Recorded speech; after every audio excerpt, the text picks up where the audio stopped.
I'm going to be referring to you as Nick because that's the code name that we've established for this. And Okay. we've got some ground to cover because we've obviously been working, or I've been trying to help to get your family out Okay. since you first reached out in August of last year. And for the listeners of this interview, I'd like to sort of recap that you and I knew each other for several years, and I was Yep. very grateful to you for your service helping our frontline warriors in Afghanistan. And we found Mhm. we have a lot in common. And in August of last year, you reached out to let me know what was happening, and I said that I would do everything I could to help to connect you with the volunteer veteran rescue groups that were operating in Afghanistan, and we were going to try to get your family out of Kabul, and that's never stopped. So I guess that what I would Okay. like with that preface, maybe you could give a little bit of a background as to who you are, where you grew up, your impression of the U.S. military, and your impression of social media in general. Uh, I am Nick. That I've been growing in Afghanistan, so I moved to the state in 2007, and then I started working with U.S. military in 2010. Until that time, so from that time until like 2014, I was deployed to Afghanistan, and I was mostly on the front line with the U.S. Military, with the U.S. Special Forces, U.S. Marines, U.S. Army, and processed some detainees that have been captured during the like the missions and stuff. So after 2014, I came home. I took a break for 2 years and 2.5 years, and then went back to Afghanistan. So I was there until February 2021, and then when I came home, because of the pandemic and stuff happened all over the world, so I just stayed home. And I was in contact, like I was on call with the company that I was working with, for the company that was contracted with the DoD. So last November, I think, yeah, September, I received a call from them again, and they wanted me to work in Wisconsin with the new evacuees who just newly arrival Afghans who has been evacuated from Afghanistan. So So since you that time, so I'm here right now. I'm home with my children, with my family, and so that's it. so you were born in Afghanistan, correct? Yes, I was born in Afghanistan. Yeah. And then you spent some time going back between there and Pakistan, correct? Yes, back then, yes, during the Taliban, like we skipped Afghanistan. We went to Pakistan. We were living there for a while until 2021 when the U.S. went to Afghanistan. So I think I was studying high school, high school at that time. So not in 2021, but in 2022 when my school finished, I went to Afghanistan. You mean So I 2002? was there. 2002, yes. Right. So Yeah. you grew up knowing about the Taliban, facing you grew up, Yes. and if you were going to describe, let's just say that we had a Twitter employee on the line who's never been outside of San Francisco. She really doesn't know very much about the world, doesn't know anything about Afghanistan or the Taliban. How would you describe your impressions even before you acted as a translator for the U.S. military in dealing with them? In general, how would you describe the Taliban to someone who knows nothing about it and who's known nothing but freedom their entire life? Uh, I can describe the Taliban as like one of the most brutal groups and the most extremist group that uh, they just want everything based on the religion, that the religion that they follow. They don't want anything else, and they just want to limit everything what they want. For example, the human rights, or probably the women's rights, and uh, like even if the worst part is like they cannot be fixed because they have a set mind, like because of their religion, whatever they have been told, and they have been brainwashed, and they do whatever they like to do, but they don't want any other like groups or people or minorities to just like to, for example, like if the minority wants to have freedom, or for example, they want to go to school, they don't want that, because if they know that the society or the people is getting educated and they are, like more get more information, or probably they will be aware of their surrounding. So that's why they don't want people to go to school and stuff. So they just want to keep the society like in the dark age. So it's not, like it's whatever, like, like the higher ups of the Taliban telling that the lower levels, they're just following it. They don't care. Once, like when I was in Afghanistan doing all this, like the operation stuff, they're not scared of death. It's hard to deal with those people because they have been told they're going to heaven and they're getting like 72 virgin, blah, blah, blah, this and that. They're not scared of death. They are just, like they want to die. They want to die and they want to kill a lot of other people with them. So if someone were to dissect your psyche and dissect the psyche of a Taliban, a true believer Taliban, what made you follow a different path than adopting the attitude, the beliefs that they have? Like all this, the thing that they are doing, it's unacceptable. It doesn't make sense at all. Like if you die because of your belief, no, it's not right. If you kill people because of your belief, that's not right. Let people live their life. That's why I believe. Let people live their life and let people do whatever they like to do. They are not, as long as it's not harming to other people. So you were sort of an American long before you were an American.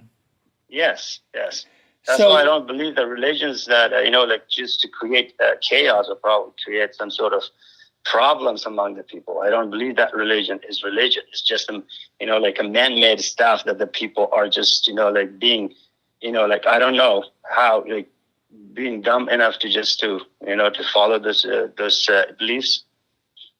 That's my idea. Well, before we go any further, I want to thank you on behalf of myself and on behalf of, I think, all clear-thinking and freedom-loving Americans. Thank you for your service. Thank you for your willingness to do this interview, because you're more of an American than many native-born Americans I know. So that said, let's move along to my efforts to connect you to the groups that could perform the rescue of your family who are still left in Afghanistan. We won't give any details of this, but you had been promised by the State Department, as I understand it, for years, that because of your service, your family would be allowed to emigrate to America. Is that correct? Yes, but the thing is, like, they have been, like, they should be, like, immigrated to America. But the thing is, like, I've been, like, knocked so many doors, and they are asking a lot of, evidence and stuff. But, like, the latest one, the recent one that I filled out an application, send it to the, like, USCIS. And that's the thing that I got back from them was, like, they asked me for a lot of evidence and, like, paperwork to provide it for them. Those things are impossible to provide it right now, because I cannot go to any of those people. Right, because but it has been controlled by the Taliban. So how can I go, like, ask for those paperwork, or my family is going to America and blah, blah, blah. That's the red flag. And the first thing they're going to stop, like, who is your sponsor, or who, like, those kind of stuff they're going to ask. Right, but that's since the fall of Afghanistan. But after you concluded your service before the fall of Afghanistan, the State Department had promised you that they were going to get your family would be eligible to follow you to America in recognition of your service and your U.S. citizenship, correct? Yes, that's what they did it, but it never happened. I don't know. I just applied for it back then too, and they were still asking me the same paperwork and stuff. But because I wasn't allowed to travel to Afghanistan by myself, just to go and fix the paperwork. So I couldn't do it. I looked for a lot of people to do it, but they were doing it illegal way, so I did not do that. So, for those who don't know, and to set up what happened after I produced and unveiled the 3-minute promotional video, the U.S. and coalition intelligence databases as to the allies who provided us with useful information was kept, those databases were kept by the U.S. and the Afghan national government. And because, for those who don't know, because of the rushed, absolutely insanely stupid way that Biden ordered the withdrawal, the Afghan national government and military saw that Biden was yanking out all support, military support for them and intelligence support, and in order to save their and their families' lives, they abandoned their offices, their military barracks, the whole thing. And as a result of that, those databases fell into the hands of the Taliban. This is not right-wing propaganda. This isn't Fox News propaganda. All intelligence known across the board, from ABC News to NPR to the whole thing, they all acknowledge this. So it is because of that that your family was placed in such danger because of your service to the U.S. military. Is that correct?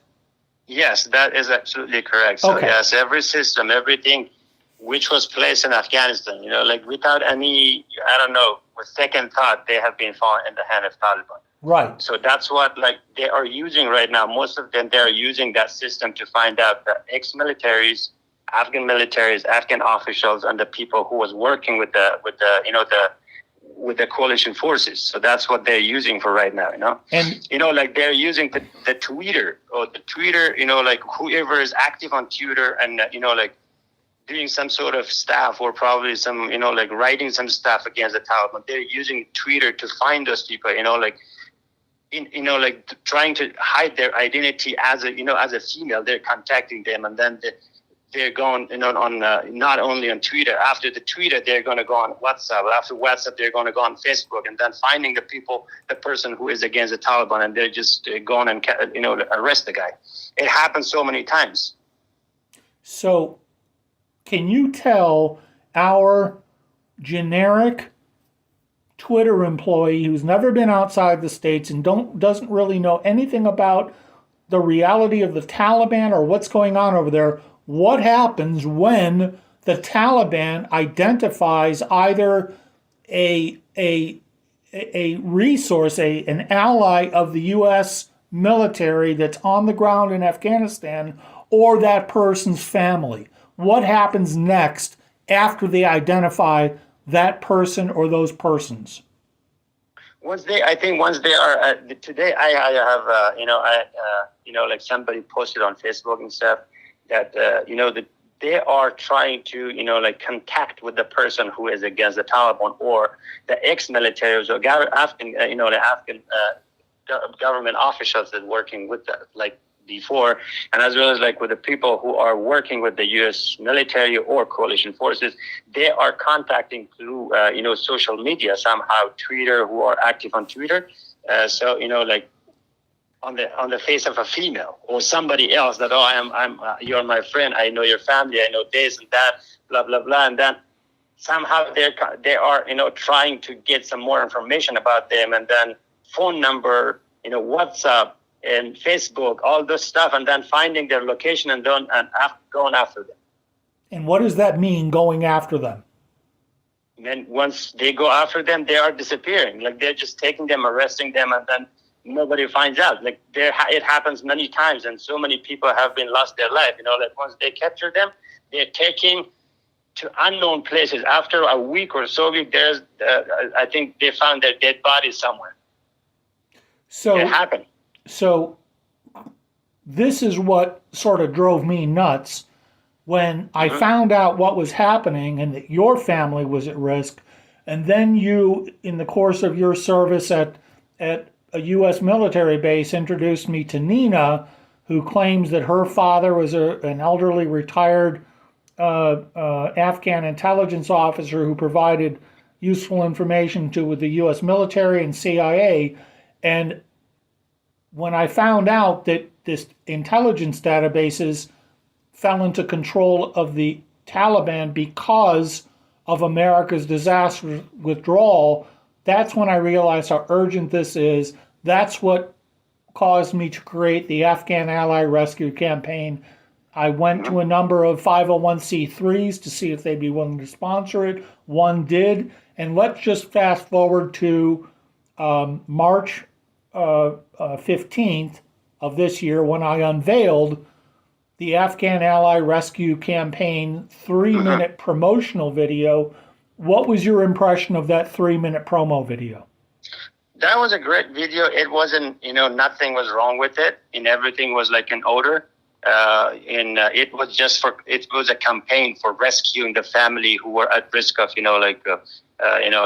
risk. So that's what it meant to me. But the thing was, it meant a lot to me because it was a struggle and effort to rescue those families. But I don't know why the Twitter shut down that. I don't know why it's harming. Why Twitter is thinking that it's harming. But there's, on the other side, you can see the Taliban is very, very active. Even, recently they start tweeting the hashtag, trending, the hashtag was trending the suicide bombers. The Taliban was hashtagging the suicide bombers. It was trending probably hundreds, thousands of that. So I don't know why the Twitter is not stopping those people and just, trying to stop a campaign that rescues people. Well, you got a little bit ahead of to me. It's like, I don't know. I don't know. Like they are trying to, limit the freedom of speech, or trying to that Twitter is trying to limit the freedom of speech, or trying to take freedoms away, trying to take people's freedoms away. I don't know. It looks like to me, it seems like the Twitter is based in Afghanistan right now. See, that's an amazing thing. You got a little bit ahead of us because I wanted to just kind of set the stage that I produced the 3-minute video. I unveiled it on March 15th of this year, and then March 29th is when I bought the campaign, the trial promotion at Twitter, that they sold me a campaign to promote it for 5 days, and based on that, and I'd show the 501c3 that sponsored me, the Abramowitz Foundation, the results. If this is generating donations, then we might continue it. So that sets the stage for my next question is, after I bought the campaign and day 3, I looked in on the dashboard and I saw that there was no impressions. They said in writing that I should expect between 5,600 and 14,000 impressions per day for 5 days. So on day 3, to recap, I looked in on the dashboard, there was no impressions. And when I reached out to Twitter to find out what the hell's going on, they wrote back and said that my video is a violation of their policies, but they wouldn't tell me what policy or how to fix it, no matter how many times I asked in writing. And I said, finally, I blew my top. I said, do you understand we're trying to save lives here? Will you please tell me what policy I violated? When you heard that, when I told you that, what was your reaction? It was, it's just, I was shocked, I was shocked. Absolutely. I was shocked. And it's unbelievable that Twitter is doing that kind of stuff. I don't know what policy that you guys violated. Nothing. It was just a rescue, campaign, nothing else. There was no politics was behind that campaign. Nothing. It was just a campaign of rescue some people who are at risk. So I have no idea. Once you see that kind of stuff and see, all those, terrorists are active on the Twitter, it's like changing your mind. It's changing everything. It looks so familiar to me again. it looks so familiar that why it's happening in the United States, that we are living in the free world, why it's happening here. Well, I appreciate that very much as a freedom-loving American. But then the second thing I told you is that not only did they shut my campaign down without even telling me why or how to fix it, the next thing I told you is that at the same time they're shutting my campaign down to help rescue your family and this other family from the Taliban, at the same time they're doing that, they're enabling the Taliban. And I don't know, until I told you that, were you aware that Twitter has been enabling the leaders of the Taliban to basically post at will? Yes, I am aware of all of them. There's a lot of people, they are just, I've seen a lot of people, they are complaining about it. So why they are active on Twitter? Why the Twitter is not banning them? So why the Twitter is, enabling them? So that's what everyone asking the same question from the Twitter, but Twitter is just, I don't know why. But just to be clear, did you know prior to me telling you that they were enabling the Taliban, which was a shock to me, were you aware of it prior to me telling you that? Prior to that, you told me once, but I wasn't following that. After that, I was looking if really they are, they are active, but they are active, all of them. Well, they are active and they have a lot of followers. Most of them has probably hundred thousands of followers, 1 or 2 million followers. Well, I did the count. Yeah, that's what I think. That's the thing. A lot of people are following them. That's the thing that they keep them active out there. So I did the last count that I did of the 5 top Taliban figures. It was in June, and they had amassed between them 1.8 million followers. For those who are listening to this and they find it very difficult to believe that what I'm saying is accurate as far as this whole scenario, I don't know if I've ever read this or if you've ever read this, Nick. Do you know the exact words that Twitter uses to define why terrorist organizations are not allowed on Twitter? Have you ever heard? I'm not sure. Okay. No, I never heard about the exact word. Let me read this to you. This is on the resource page that I created that is at the end of the video, the new video I put out, which is 12 minutes. Let me read to you these key passages. The whole user policy agreement with Twitter is probably, 10,000 words. I don't know what it is. So I scoured the whole thing and I just copied and pasted those portions that are directly relevant to my video. So here's what they say. These are Twitter's own words.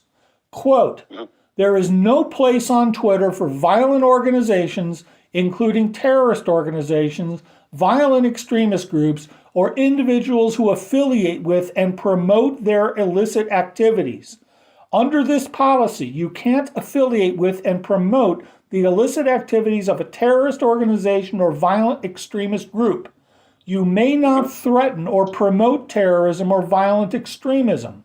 Violent extremist groups are those that meet all of the below criteria, and there's 3 bullet points. 1, that they identify through their stated purpose, publications, or actions as an extremist group, that they have engaged in or currently engage in violence and or the promotion of violence as a means to further their cause, and they target civilians in their acts and or promotion of violence. We will immediately and permanently suspend any account that we determine to be in violation of this policy." How do you react to that? The thing that my reaction to this one is that they are not following their own policies. The Twitter is not following his own policy. If you saying all those and you are putting that policies or probably rule and regulation for other people, at least you have to follow your own rule. You're not above the law. You have to follow it. So if you let all those terrorist groups were being active and just, write down whatever they like to write down, that's absolutely, nonsense to me. That if they are not, they're not following their own policy, how come they can put policies or probably rule and regulation on other people? as if that wasn't enough, I thought I'd share this with you because someone may say, well, when Biden withdrew from Afghanistan, the Taliban took over and it took over the government. So this is a very relevant statement from October 2020. In October 2020, Khamenei, the ruler of Iran, called for the destruction of Israel on Twitter and claimed that Jews are cancer-causing rats or whatever it was. And when Jack Dorsey, who was the CEO of Twitter at the time, he's also the founder of Twitter, when he was asked in October 2020 why he allows Khamenei to continue, here's his direct quote. He said, "We believe it's important for everyone to hear from global leaders, and we have policies around world leaders. We want to make sure we are respecting their right to speak and publish what they need." How do you react to that? The thing is, doesn't matter who is spreading the violence, who is spreading. It's even if it's a regular person or it's a leader. You have to stop it. If you keep saying that, okay, the Twitter is not a place for violence or spreading some sort of hate or probably something like that. So it doesn't matter who is saying it, who is writing down, even it's Khamenei or even it's, Joe Biden or anybody, you can shut down their Twitter. So you don't let those people to spread, millions of people are following those people. If millions of people are hearing this and this, there's probably among the millions, probably 50% of them are gonna agree with those people. Gonna be, so that's not good. It's just, they are breaking their own rule and regulation. I don't know why Jack Dorsey, whoever, the CEO of the Twitter, why the hell he is, saying those stuff that everybody has the right to express their ideas or their whatever their ideas. So it means their idea, that when their idea is spreading hate or crime or violence, doesn't matter who he is, he has to be banned from all those, the social medias and stuff. As a punctuation mark on all of this, there's a section on Twitter user policies that is entitled Debunking Twitter Myths. And one of the quotes that jumped out at me is, the myth is that Twitter censors replies and content. Quote, "Our mission at Twitter is to serve the public conversation. We encourage a space that is safe and healthy, and censorship is not a part of our mission or platform. We only suspend an account or ask you to remove content when there is a violation of our rules." Oh man, I don't know. It's crazy when I hear all this and real rule and regulation or the policies of Twitter, and then they're not following their own policies. So it's kind of disappointing. It's very, very disappointing.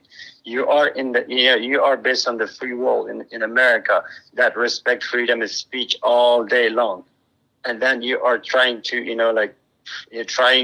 and then your policy is not, you're not letting anybody to spread violence or something, on Twitter or something. But again, you are allowing those people, the leaders, to obviously stand against one nation that they want to wipe out the face of the world. So that is absolutely,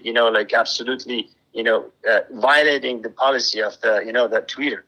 So I don't know what kind of that's what I'm saying. The Twitter looks like it's based in Afghanistan right now, not in America anymore. It's a very profound statement. To wrap this up, I've sent you quite a bit of my research over the years regarding what is being taught to American elementary school, high school, and college students about America and about the rest of the world. And I think a good portion of that came as quite a surprise to you, because we are in large sense teaching our kids that America is a terrible place, that we invented racism, that we are a corrupt, greedy, selfish, violent, oppressive country, and they say nothing about other countries on the face of the earth that are actually practicing what they're describing. And I am curious as to, when you hear this, and hearkening back to the September 11th phone-in address that you gave to a civic group of which I'm a part, and I suggested that they might value hearing from you on the meaning of freedom, on the meaning of America. If you had the opportunity to sit down with a product of our educational system who is acting and being paid very well as a moderator at Twitter, deciding which promotions get shut down and which ones are good to go, and they actually think that they did a good thing by shutting down my campaign but letting the Taliban run wild, what would you say to that person who genuinely does not know anything about Afghanistan or Twitter and, to a large extent, America? What would you say to them? I would say to the guy that, you have never seen another side of the world. Once you go see the other part of the world, see all those, the crime that's happening, all the violence that's happening, the terrorist groups are active, all this stuff, and the religion is destroying all those, communities and stuff. Once you come back to America, you will be so grateful that you are living in a free world, because it's happening. They have to love this country. Everybody has to love. They have to appreciate. They have to appreciate what America has provided for them. The beauty, the freedom, everything, the opportunity. They said this is the land of opportunity. This is the land of opportunity. If you try your best, you can get somewhere. Even if you don't try, still you're a human being in here. You will be respected. This chaos about the race and stuff, all this racist stuff is, has been created recently by these politicians, nothing else. People are following some of the stupid politicians. But the thing is, America is one of the greatest countries. And that's why I love this country, and I can give my life for this country because it gives me everything. Once you come to this country, I've been during my, service and stuff, when I was working in Afghanistan, I was traveled in so many places. Once you step out of the plane in America, you feel like freedom. You feel very comfortable, and you appreciate everything they give to you. So I suggest those people to travel to the other side of the world and see. When they come back, they will see they will be appreciating this country. Well, it's funny you say travel, because I want to paint a theoretical scenario for you, and you tell me your impression of what would happen. If we were to build a prototype, a composite of a Twitter moderator, let's just say, because the research shows, I don't know, do you know that 99.2%, I think it is, of Twitter employee political donations go to the Democrats? I don't know if you know that or not. But I'm not a Democrat or Republican, so I have no dog in this. But let's just say that the typical Twitter moderator is roughly a 25 to 30-year-old female, college educated, green hair, got the nose ring, got the tattoos, dresses as she wants, short shorts and, T-shirt, the whole thing. If you were able to transport that young lady instantly to the middle of Kabul right now, what would happen to her? How would her life change? If you transport those people, probably like that lady with all those stuff in the middle of Kabul, I don't think you can see her after that. Right away, probably she will be disappeared. And she'd be disappeared by the Taliban? Or by the Taliban, even by the locals, all those extremist people. Because, back in the days, about, I think 3 or 4 or 5 years ago, that lady that has been, I don't know, somebody just told that he burned the Quran and who disrespected the Quran. And that lady was burned alive. in Kabul, in the heart of Kabul, So by the locals. so if Even though there was no Taliban at that time, but that was the Afghan government. Before the Afghan government took the control, the lady was long gone. It was dead. But if you want to do that kind of stuff in Kabul right now, she is going to disappear like instantly. So if we keep this young lady in our mind, and she is very non-religious, she's atheist, she's whatever, and she gets up on she gets pissed off when the Taliban tells her you can't dress like that or whatever, and she says, well, I don't care because I'm not religious. I don't believe in your religion, so why have you got a beef with me? Why are you, what would be the reaction? There's nothing like that in Afghanistan. Either you follow them, whatever they say, or you're dead. That's simple.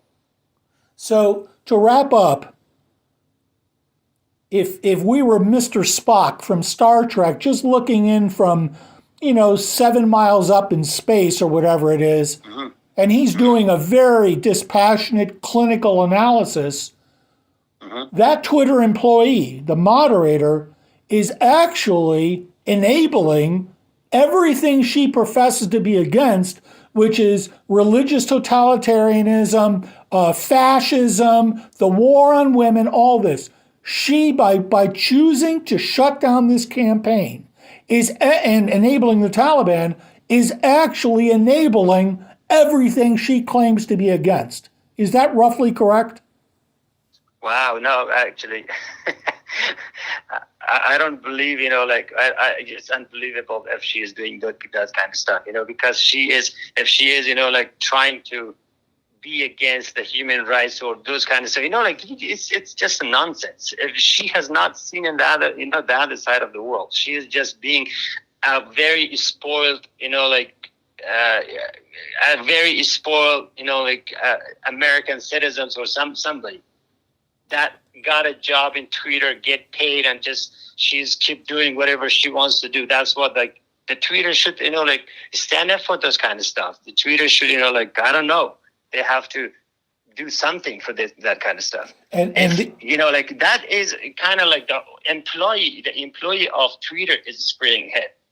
That's not, that's not we're looking for, this is America, I know, but everybody has to have some sort of, limit. And Twitter is a shareholder-owned company. It publishes its rules. It testifies before Congress that it does not employ any kind of political bias. It enforces its rules evenly. And I'm not sure I explained my question before this accurately, but my point is that if she agreed to take truth serum, and you asked her, well, what are you against? What things are you at war with? She would say the oppression of women, fascism, religious totalitarianism, terrorism. Those are the things she actually believes that she's fighting against. And yet, she's the one who is enabling the Taliban, but shut down this rescue campaign. I mean, what would you say to her? The thing I'm saying,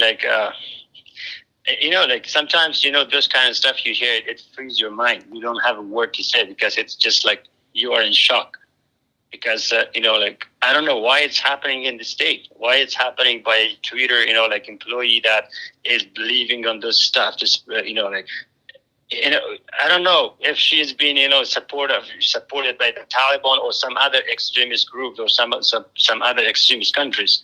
To me, that kind of stuff is, she has been supported by, probably by some extremist group or get paid by them. So that's why she's keep doing that. If she is believing in freedom, if she is believing in, freedom of speech and stuff, she should not do that kind of stuff. Well, before we wrap up, I want to point out a couple of additional things. One of them is that my conservative friends, and I to a certain extent, were somewhat grimly humored by the fact that only from when Jack Dorsey said that about the right of world leaders to be on the platform, only 3 months later in January, they permanently banned Donald Trump, President Trump. He was on his way out of office, and I believe Dorsey was asked, well, how can you allow Khamenei to continue, but you block Donald Trump? I think he had some sort of clever answer for that. So that sets up this second to last thing I wanted to point out, which is that in June 2021, Nigeria shut down Twitter. And Twitter's public policy team published the following tweet. We are deeply concerned by the blocking of Twitter in Nigeria. Access to the free and open internet is an essential human right in modern society. See? That's what I was saying. Like, even that Twitter is not faithful to their own policy. Yes. They're just breaking their own rules. So if you let Khamenei being active on Twitter and you shutting down Donald Trump, that's a red flag. I don't know where the Twitter is getting support from. This has to be investigated. If they're not doing the right thing. I don't know, because it's everything is in the hand of, I don't know, Democrats or whoever they are. So just they don't like anybody else to go and stand against them. It's just they want to run it. They want to run everything. So I'm a pretty sympathetic and empathetic person, and I would assume that any reasonable American of any political persuasion, having listened to this interview, at this point their brain probably is hurting quite a bit because they can't believe that this is real. As the icing on the cake, however, my last question for you as to your reaction when you saw something is, what was your reaction when you saw that Twitter slapped a sensitive content warning on top of my video to advise potential viewers that this may have sensitive content, but the items published by the Taliban and Khamenei and Farrakhan. Right. What was your reaction when you saw that? It's unbelievable.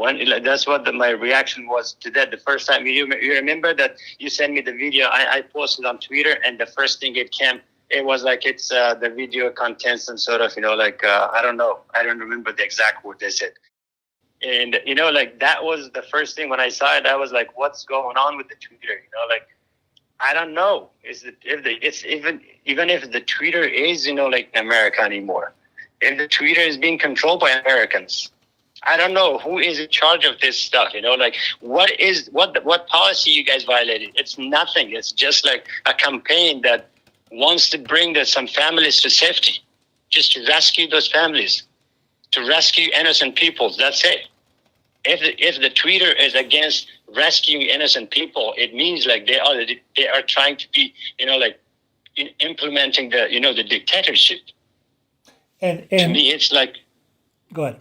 Yeah. And to just paint a theoretical scenario, I don't think it's going too far to say if that's your impression of how a Twitter employee would act if they were being paid by the Taliban. The question is, if they're not being paid by the Taliban to act this way, then why are they? What is their motivation? And that's something I honestly don't have an answer to.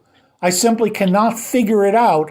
And I hope that someone, maybe if Elon Musk takes over, and I've heard that upwards of 80% of Twitter employees will quit if he takes over, which I don't think is a bad thing. I'm just curious from a human perspective, what in the world would motivate them to make this string of decisions regarding my fundraiser, this fundraiser to get your family out, and the Taliban and Farrakhan and Khamenei, if they agreed to take truth serum and someone like you or I or someone smarter than us were able to ask them, a military historian or whatever, a cultural historian, why did you do this and why did you think it was the right decision? I would be genuinely interested to hear that. So maybe that'll happen in the future. I don't know. Hopefully, yeah. I don't know. They have to filter. They have to filter every employee. Like they have to find out what's going on with this employee. Like where they're coming, where they're getting their resources from, or they're getting support from. Like if they are, if they are against, like the human rights, the rescuing or people's safety, so they are in favor of all those, crimes happening in the world, probably like violence and stuff.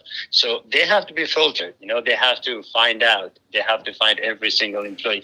I guess, like, I don't know, like probably Twitter is hiring people based on the resume they get, and they're not doing the investigation. They just, like hiring people based on the, like the software they know about it because of the ITs, blah, blah, blah, and this and that, like probably there's a lot of, like religious people too from the other part of the world, because most of them, they have been studying probably like, ITs and stuff, and they are very expert at ITs. So that's why probably they are just hiring those people and they don't know what they believe in.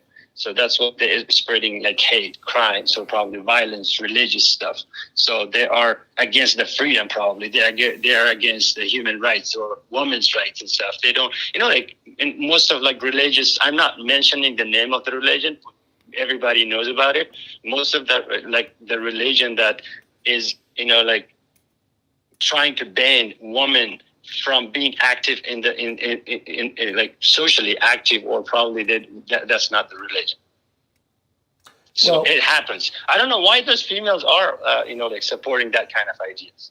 Well, I just had sort of an idea that if Elon Musk is listening, as far as your resume, you helped to screen evacuees from Afghanistan, and I think that maybe as Elon Musk rebuilds Twitter from the inside out, maybe he could employ you, and maybe you could recruit a team of intelligence screeners to figure out, is this person qualified to be a moderator, a content moderator at Twitter? So, you may have a sideline gig there. I want to thank you very much for participating in this, Nick. And for those who don't know, I would like to also share that Nick wrote an amazing editorial for Save the West in which he described with a picture his concern that the U.S. government may well be releasing Taliban fighters onto U.S. soil without having any idea who they are, their background, their intent, anything. And the centerpiece of it is two pictures, one of which is a picture of a Taliban fighter on the ground in Afghanistan, and the other is a picture that Nick took at the child line at a U.S. military base on U.S. soil, continental U.S. soil, and they're identical. And being that you grew up, you know them, you know the way they think, and the things you said, you described a number of things in here that sent a chill down my spine.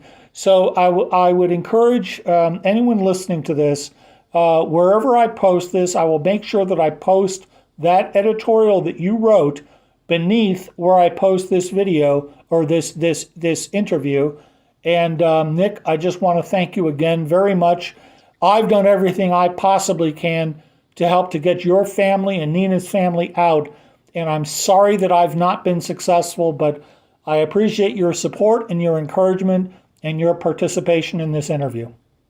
Yeah, thank you, John. Thank you very much. I really appreciate all your hard work and effort. Thank you very much. Well, you have a good day. It means a lot to me. Thank you. Yeah. Bye. Yeah, thank you. Bye.